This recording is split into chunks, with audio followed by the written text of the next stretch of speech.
प्रतीक्षाच cooking पॉईंटमध्ये तुम्हा सर्वांचं स्वागत आहे. नमस्कार मित्रमंडळींनो, आज आपण एक खूपच खास आणि पवित्र असा प्रसाद बनवणार आहोत, जो प्रत्येक शुभकार्यात पूजा अर्चेत आवर्जून केला जातो.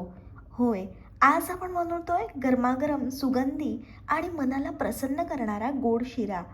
मित्रांनो, जेव्हा घरात पूजा असते, सण असतो, तेव्हा गोड पदार्थांशिवाय सगळं अपूर्ण वाटतं आणि त्यातही शिरा हा तर सगळ्यांचा आवडीचा प्रसाद आहे. आजचा हा शिरा फक्त खाण्यासाठी नाही, तर त्यामागे भावना आहेत, श्रद्धा आहे आणि एक वेगळीच गोडी आहे. लहानपणी आईने केलेला गरमागरम शिरा, त्याचा सुगंध अजूनही मनात ताजा आहे. आज तसाच खास शिरा आपण बनवणार आहोत. तुम्हालाही शिरा आवडत असेल तर व्हिडिओ शेवटपर्यंत नक्की बघा. गोड शिरा नाव जरी साधं असलं तरी त्यामागची भावना, परंपरा आणि गोडी खूप खास आहे. आपल्या भारतीय संस्कृतीत गोड पदार्थांना खूप महत्त्व आहे आणि त्यात शिरा हा एक असा पदार्थ आहे जो जवळजवळ प्रत्येक घरात, प्रत्येक सणाला आणि प्रत्येक शुभकार्यात बनवला जातो. शिरा म्हणजे फक्त एक गोड पदार्थ नाही, तर तो आनंद, समाधान आणि श्रद्धेचं प्रतीक आहे. घरात पूजा असो, सण असो किंवा कोणतेही शुभ कार्य, शिरा हा प्रसाद म्हणून नेहमीच केला जातो. देवाला नैवेद्य दाखवताना गोड पदार्थ दिला जातो, कारण गोडी ही आनंदाची आणि शुभतेची निशाणी मानली जाते. शिऱ्याचा सुगंध घरभर दरवळला की एक वेगळी सकारात्मक ऊर्जा निर्माण होते, मन शांत होते आणि घरात प्रसन्न वातावरण तयार होते. लहानपणीचे दिवस आठवले की आईच्या हातचा गरमागरम शिरा आठवतो. सकाळी उठल्यावर स्वयंपाकघरातून येणारा त्याचा सुगंध आणि ताटात वाढलेला गरम, मऊ आणि गोड शिरा, ही आठवण प्रत्येकाच्या मनात खास जागा होऊन बसलेली आहे. त्या शिऱ्याच्या प्रत्येक घासात प्रेम असते, काळजी असते आणि घरचं उबदारपण असते. शिऱ्याची खासियत म्हणजे तो खूप साध्या घटकांपासून बनतो, पण तरी त्याची चव खूप समृद्ध आणि समाधान देणारी असते. तो पटकन बनतो, पण त्याची गोडी मात्र खूप वेळ मनात घर करते.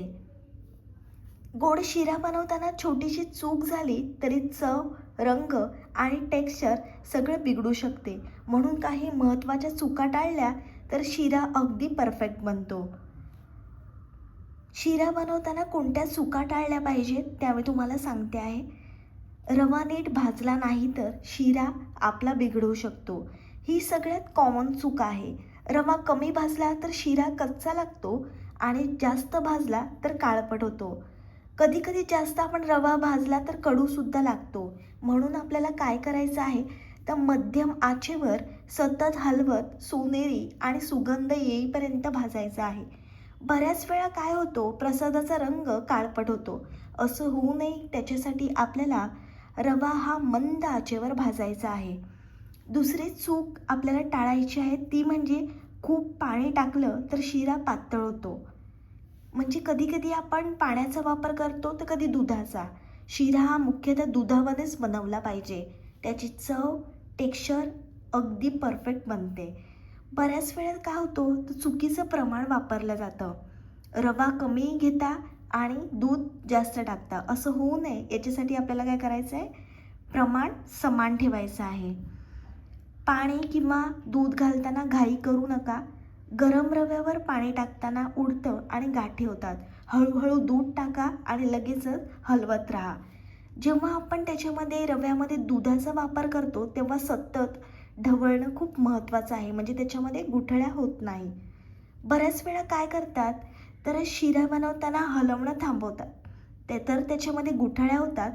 म्हणून शिरा बनवताना सतत आपल्याला ढवळून घ्यायचं आहे, त्याच्यामुळे शिरा मऊ आणि एकसारखा होतो. प्रमाण समान ठेवा.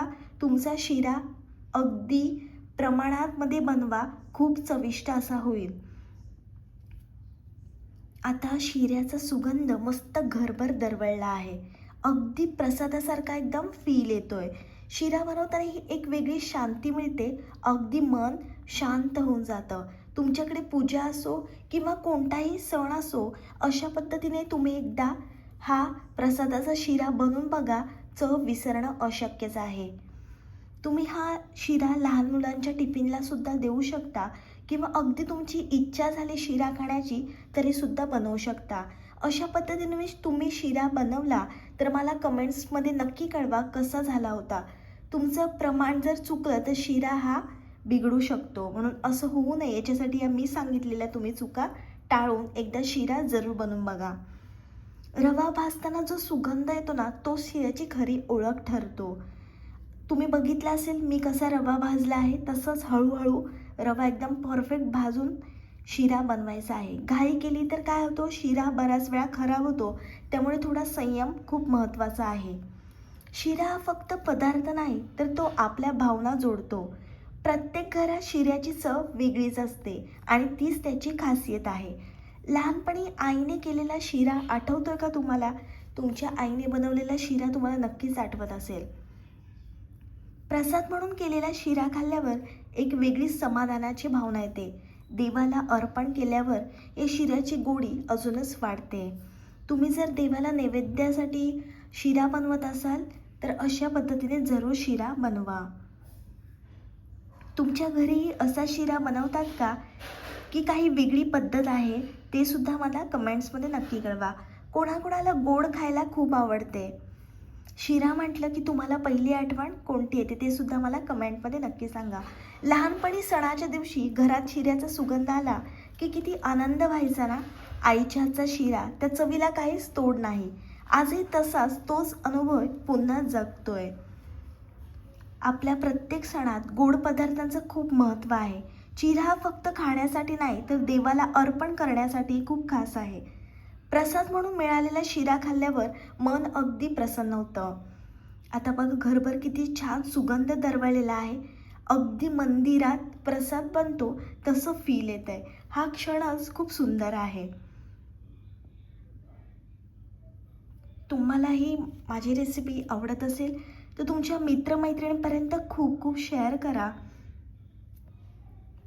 गोड शिरा हा मुळात साधा, सुगंधी आणि पारंपरिक प्रसाद मानला जातो. पण काळानुसार लोकांनी त्यात वेगवेगळे बदल केले आहेत आणि त्यात केळी घालणे ही एक अशी खास पद्धत आहे. केळी घातल्यावर शिऱ्याची चव अधिक मऊ, नैसर्गिक गोड आणि थोडीशी क्रीमी होते. म्हणजे साखरेची गोडी जरी असली तरी केळीमुळे त्यात एक वेगळीच नैसर्गिक गोडी मिसळते, म्हणून मी याच्यामध्ये केळी घातली आहेत. केळी घातलेला शिरा खायला खूपच सॉफ्ट आणि मऊ लागतो. लहान मुलांना तर असा शिरा जास्त आवडतो कारण तो तोंडात सहज विरघळतो. शिवाय केळीमुळे शिऱ्याचा टेक्स्चर थोडा ओलसर आणि स्मूथ होतो, त्यामुळे तो कोरडा वाटत नाही. काही लोकांना साधा शिरा थोडा साधा वाटतो, तर अशा वेळी केळी घातल्यावर त्याला एक वेगळाच ट्विस्ट मिळतो. तुम्ही सुद्धा केळी घालून हा शिरा नक्की ट्राय करा. तुम्हाला जर माझी रेसिपी आवडली तर व्हिडिओला लाईक, कमेंट, शेअर आणि चॅनलला सबस्क्राईब करायला विसरू नका. अशाच नवीन नवीन रेसिपींसाठी प्रतीक्षाच कुकिंग पॉईंटला सबस्क्राईब करा. भेटूया अशाच एका नवीन रेसिपीसोबत. तोपर्यंत मस्त खा आणि स्वस्त राहा.